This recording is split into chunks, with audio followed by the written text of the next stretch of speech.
भारत ने ऑपरेशन सिंदूर चला के न सिर्फ पाकिस्तान को बल्कि टर्की को भी बड़ा गहरा जख्म दिया है।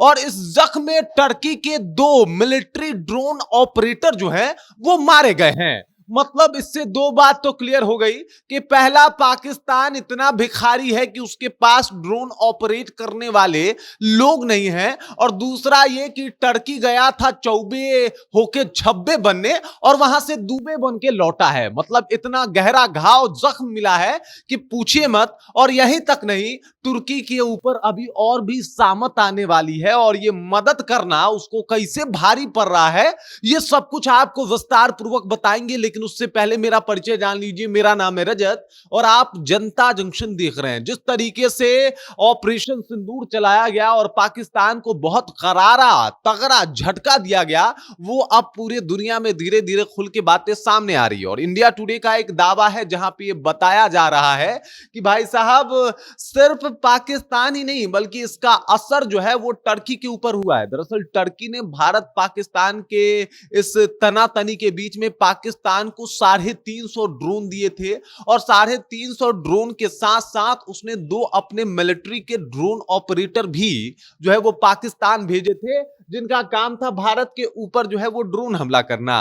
लेकिन उसके बाद हमारे यहां से जब मिसाइलें और हमारा ड्रोन चलना शुरू हुआ, तो भाई साहब उनको पता चल गया कि भाई साहब ये जो चलाया जा रहा है ये यहां से चलाया जा रहा है। और फिर हमारे भारतीय सेना ने वहां पे हमला बोला, और परिणाम ये रहा कि ड्रोन तो हम सारे के सारे नष्ट कर ही दिए, साथ ही साथ वो जो टर्की के 2 ऑपरेटर थे उनको भी हमने नेस्तो नाबूद कर दिया, उनको भी हमने गिरा दिया।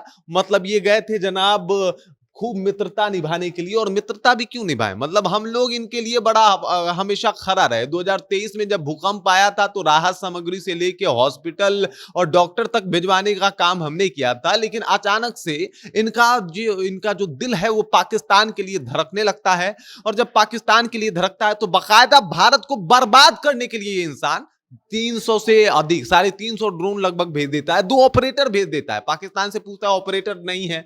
अब देखिए ये इतने भिखारी हैं कि इनके पास ड्रोन ऑपरेट करने वाले तक नहीं है, और ऑपरेट करने के लिए तुर्की को अपना 2 मिलिट्री का जो उनके ड्रोन ऑपरेटर हैं उनको भेजना पड़ता है। और परिणाम ये होता है कि दोनों आते तो हैं भारत पे हमला करने, लेकिन वो वहीं पे नेस्तो नाबूद हो जाते हैं और उनको खत्म कर दिया जाता है। तुर्की को वो जख्म मिला है, वो गहरा जख्म मिला है जो भरेगा नहीं। और बात सिर्फ यही जख्म की नहीं है, बल्कि अब तुर्की को बाइकॉट जो है वो भारत वाले करने लगे हैं। मतलब जितनी भी यात्रा थी, घूमने लोग जा रहे थे टर्की, सब लोगों ने अपनी यात्रा को निरस्त कर दिया है।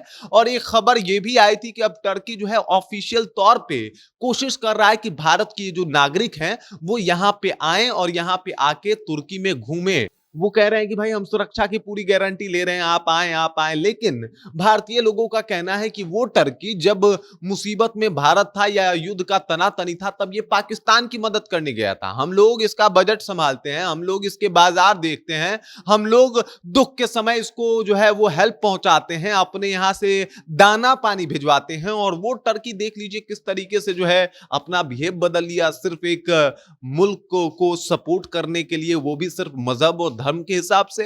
तो इस वजह से भारत ने सोचा कि चलिए भाई साहब, हम भारतीय हैं और अब हम अपना धर्म निभाते हैं। जितना भी इन दिनों ये टिकट बुकिंग हुई थी कि टर्की जाना है, घूमने जाना है, सब लोग धीरे धीरे करके टर्की का ये ट्रिप जो है वो कैंसिल कर रहे हैं।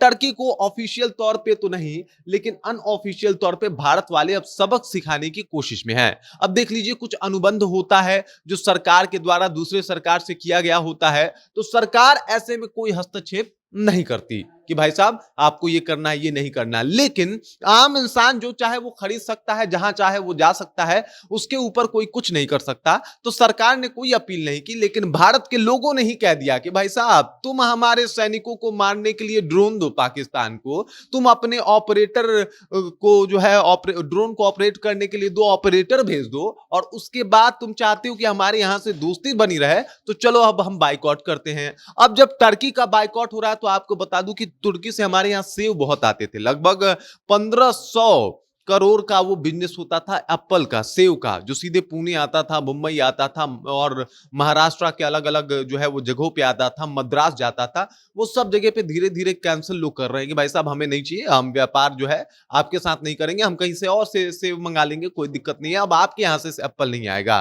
कुछ राजस्थान में वहां से जो संगमरमर है वो आता था, तो अब राजस्थान के भी कुछ व्यापारी कह रहे हैं कि हम संगमरमर कहीं और से मंगा लेंगे, टर्की से नहीं मंगाएंगे। अब टर्की का जिस तरीके से बायकॉट शुरू हुआ है, ये तो पता लग गया है कि भाई साहब ये जो उड़ता तीर लिए हैं आप, उसका परिणाम है ये कि भाई वॉर जो था वो भारत और पाकिस्तान के बीच में था, इनका अचानक से मन पसीज जाता है, भाई हैं हमारे पाकिस्तानी, तो जाओ भाईचारा निभाओ, फिर निकलो यहां से, भागो, निकलो। 2 मिनट के अंदर सबक सिखा दिया भारतीयों ने कि भाई चलो हम तुम्हारे यहाँ आएंगे ही नहीं। अब कह रहे हैं कि ना ना सुरक्षा का पूरा व्यवस्था, अरे सुरक्षा का व्यवस्था हम कर लेंगे, समस्या ये है कि तुम्हारे नियत में और तुम्हारी नियति में गद्दारी है, और जिस तरीके से तुमने गद्दारी की है ये उसका सबक है कि हम इस तरीके से तुमको तोड़ेंगे, इस तरीके से तुमको तोड़ेंगे कि तुम्हें दर्द भी बहुत होगा और तुम कुछ कह भी नहीं पाओगे। और इस तरीके का माहौल जो है वो भारत में बनना शुरू हो गया है। टर्की को जो लोग है कह रहे हैं कि जाओ मदद करो पाकिस्तान का, फिर यहां से जो है वो ठन ठन गोपाल है, फिर हम भी कोई हेल्प नहीं करेंगे, हम भी नहीं आने वाले, तुम्हारा एप्पल नहीं चाहिए, तुम्हारा संगमरमर नहीं चाहिए, तुम्हारा जैतून जो आता था उसका तेल नहीं चाहिए, ये सब तुम अपना रखो, बाकी हमारे अगर बिजनेस की बात है तो लो, नहीं तो मत लो, कोई दिक्कत नहीं है। मसालों की वैसे भी पूरी दुनिया भर में भारत की डिमांड होती है, हर तरफ कहा जाता है कि भाई साहब भारत के मसाले हर तरफ लोग खाते हैं, तो तुम मत लो, कोई बात नहीं, और कोई ले लेगा, लेकिन तुम चाहते हो कि हमारे यहां से बिजनेस चले और उधर से तुम अपने जो है लोगों को भेज के भारत पे आक्रमण करवाओ, ड्रोन भेजो, ड्रोन के ऑपरेटर को भेजो, तो ये बर्दाश्त नहीं होगा। तो 2 बातें क्लियर हो गई। एक, तुर्की का जो है वो कहीं ना कहीं घुटना तोड़ने पे लग गई है भारत की जनता, और दूसरी ये कि इन भिखारी पाकिस्तानों के पास कोई ड्रोन ऑपरेट करने वाला तक नहीं था। मतलब गजब बात है भाई, ड्रोन ऑपरेट नहीं होता, हद है। हमारे यहाँ के ड्रोन को ये फाइटर जेट समझते हैं, कहते हैं कि ये थोड़ा, ये तो बड़ा है, ये तो फाइटर जेट है। ये पागल लोगों को समझने में नहीं आता कि भाई साहब ये लोग क्या कर रहे हैं या क्या बोल रहे हैं। पूरा क्लियर हो गया है मामला। बाकी ऑपरेशन सिंदूर में सिर्फ पाकिस्तान ही नहीं बल्कि टर्की को भी ना भरने वाला घाव जो है, जख्म जो है वो भारत ने दिया है। बाकी इस खबर, इस जानकारी को लेकर आप क्या सोचते हैं, आपके जहन में क्या कुछ चल रहा है, कृपया कमेंट कीजिए और अपना विचार हम तक पहुंचा दीजिए। बाकी आप देख रहे हैं जनता जंक्शन और मेरा नाम रजत है।